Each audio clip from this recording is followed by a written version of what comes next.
So you want to upgrade or update your servos to the right settings. I'm running the Reef Servo software, and when it loads up, plug in your servo,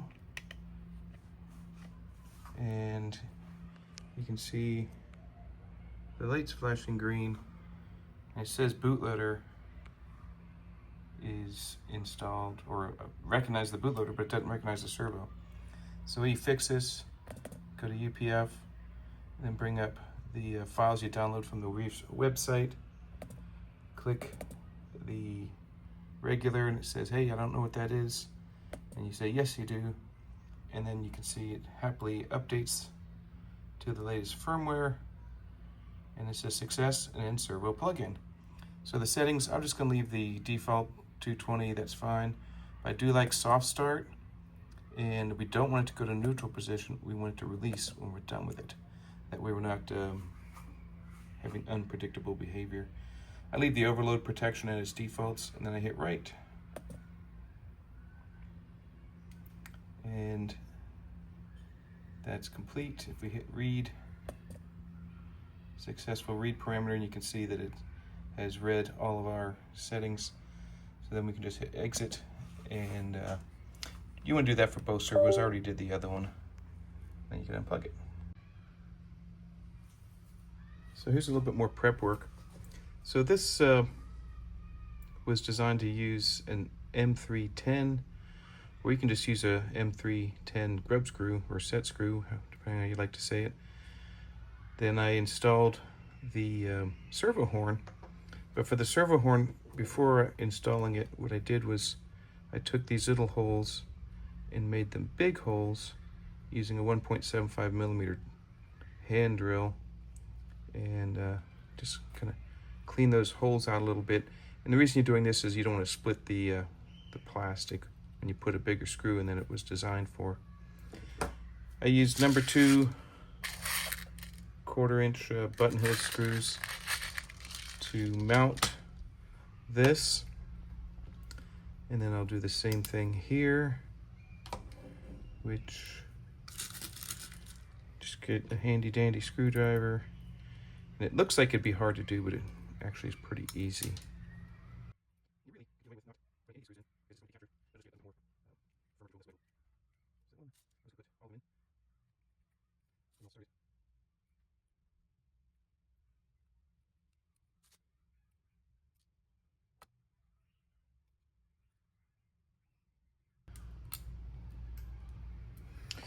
All right, that's prepped. I've already done this one because this one's super fiddly. These are 4 millimeter M2 cap screws. They just bolt onto the carriage slider. I've also prepared the M2 heat set inserts. So this piece is pretty much ready to go. For the head, so if you're using a stock head and you're upgrading, I'm using a 142 millimeter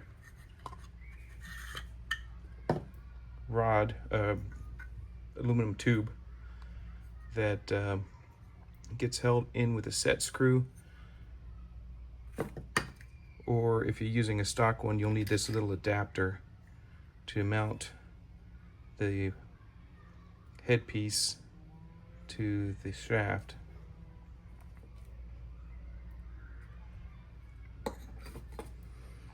So the next little bit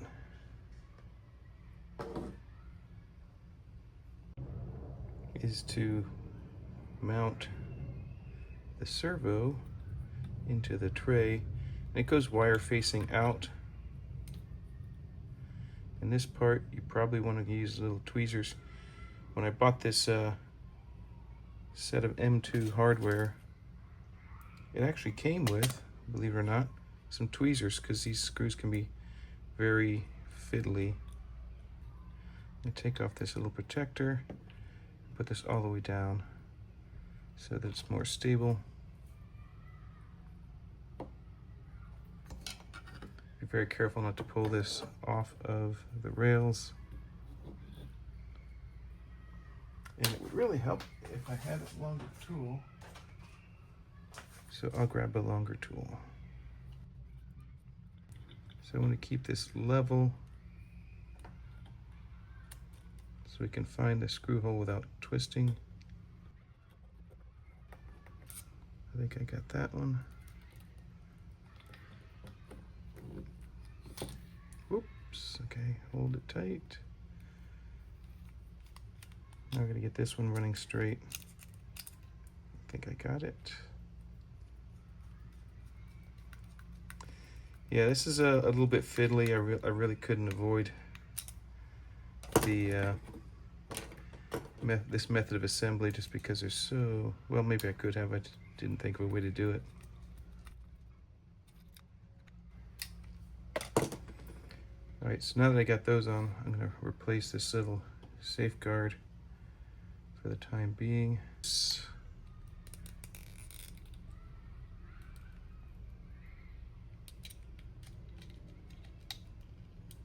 Okay, I'm happy with those. I don't know that this tool will reach, but it will.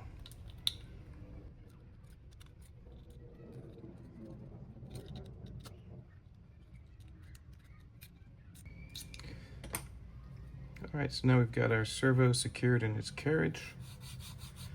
When I got this from Amazon, the motion was a little stiff, so I put some machine oil on it just to lubricate it and make it run a little truer.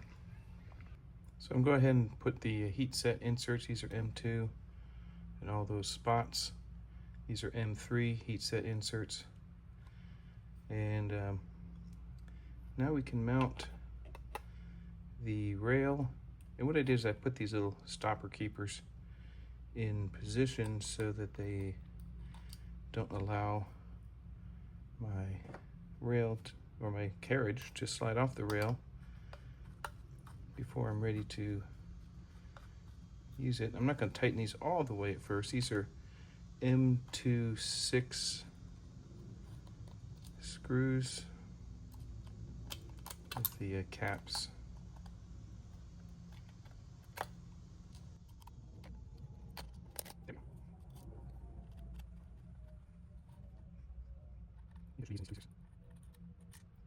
Yes.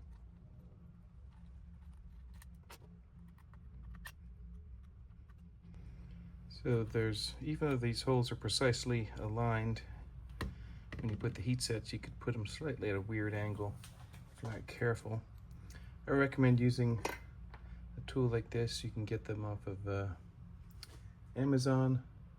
It's they come in different sizes for M2, M3, all the way up and down the spectrum. I find it helpful to get the heat sets in there in a reasonable fashion. These aren't the best screws. The heads on them are a little bit wonky.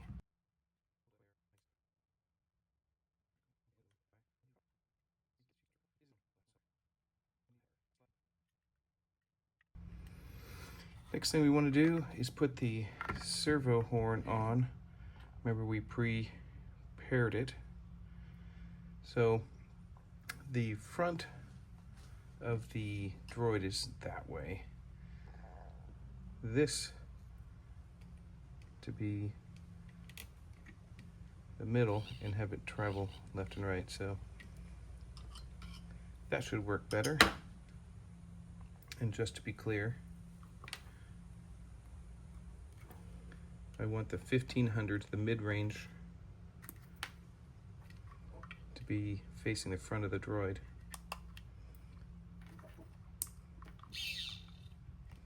So that's 1500, more or less the front. So you can see we get a good range of motion out of it. Let's turn that baby off. And we'll put in its set screw, tool. So now we've got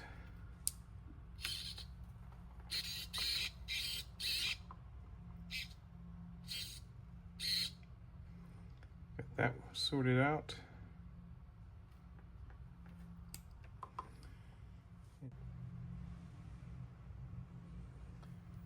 Okay, so I'm back. I've drilled a little hole here to make my life easier, and I have a different way of mounting this. It's a little bit easier as well. I'm going to set the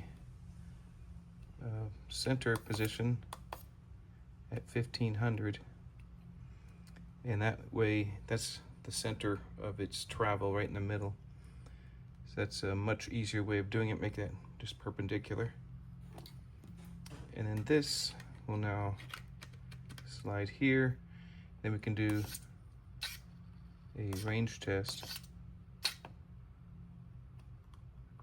Let me start in the beginning. So we'll run it down to the bottom and make sure that it can reach our holes. It can. Then we'll run it to the top.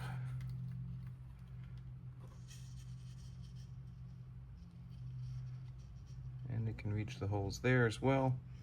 So that's good. So I'll turn this off. And then we can install our shoulder bolts.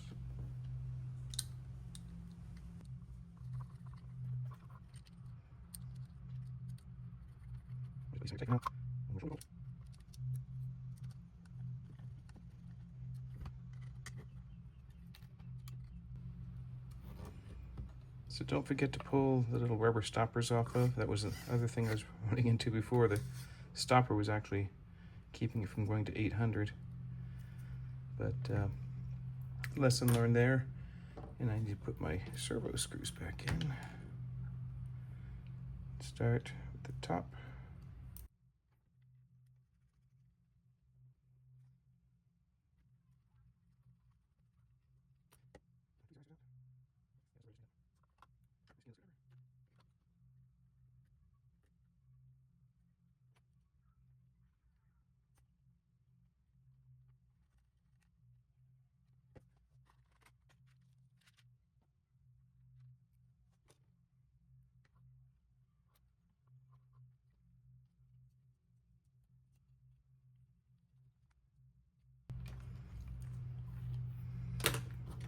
All right. So now we should get full range of travel with our servo.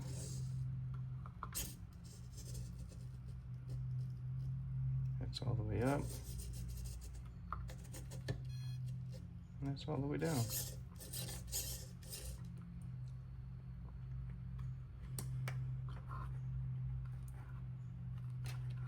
So the last little bit is fairly straightforward. We have our tube, 142 millimeters or so. Important when you cut it, I used a little pipe cutter like this to cut it, and there's little sharp edges here, so make sure you deburr those so they don't cut your wires over time. In the factory side, I even put a little deburring on that. So this has a special direction. You can see there's a kind of a 3-hole pattern here. So these, let's use some M315s.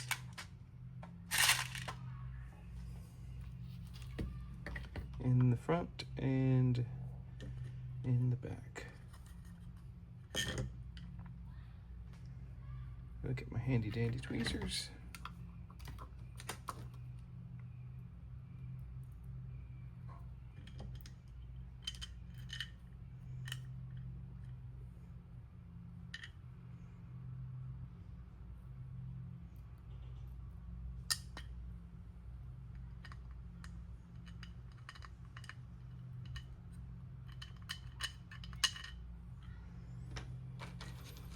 And my handy dandy tool.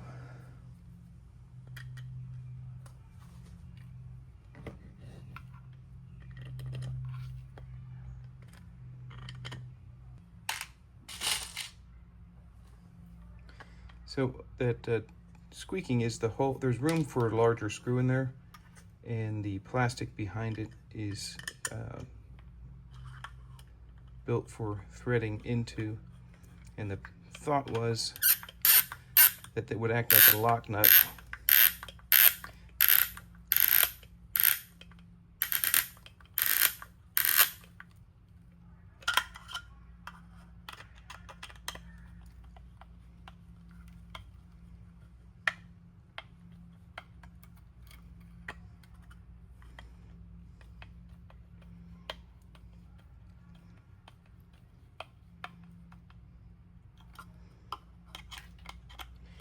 So the only issues we could have here is if we didn't mount our linear rail perfectly vertical, it may bind. We'll have to adjust it to make it vertical, which shouldn't be too hard to do because we can use the tube as a guide. So this will slot in here. That should bottom out. And let's give it an ops check.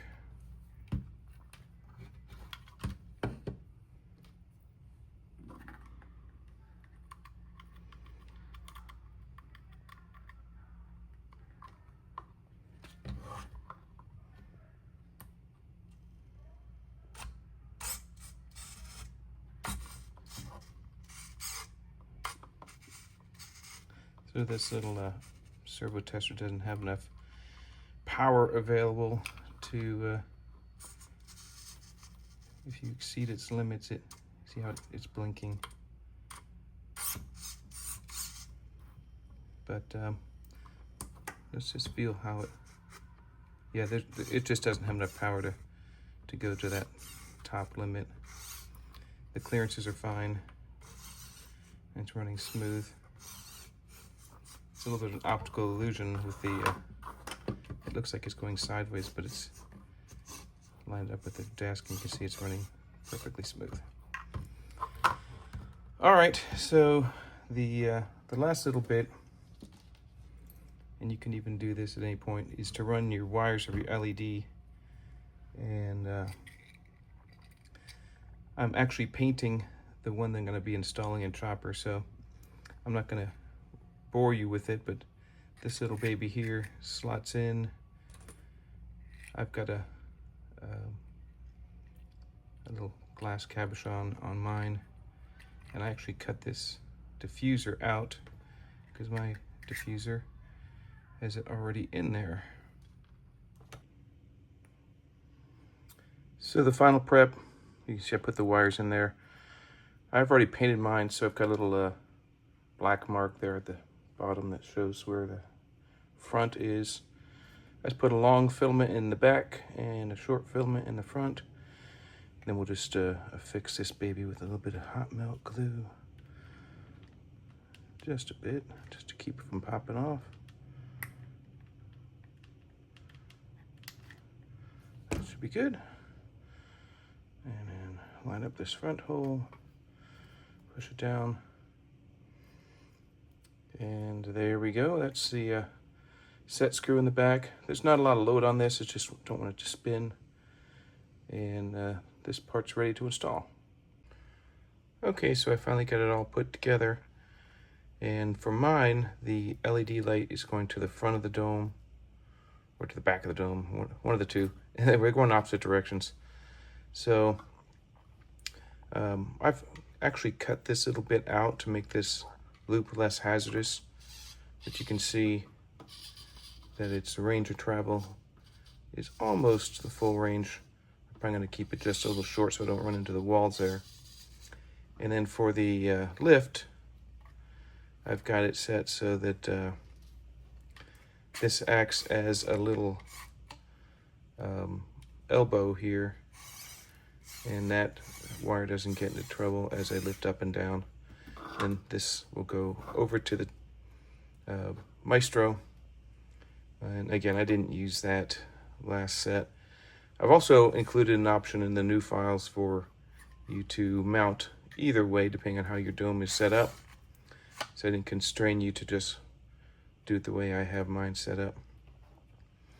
And from here, it's just wire management inside the dome so your arms don't hit anything. And there we have it, the Slimline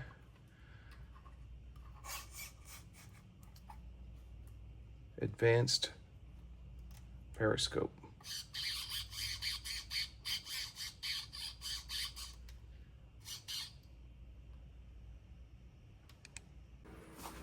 So here's a quick preview of some of the sequences I did with Chopper's new periscope. I'm pretty happy with the performance. Here's sequence 8.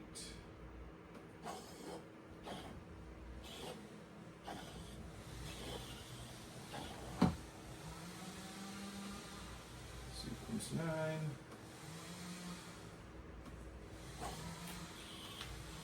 Called the Sneaky Periscope.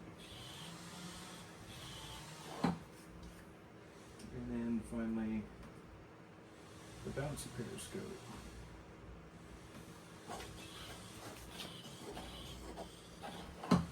Looks like he's really worried there. All right, quick and dirty.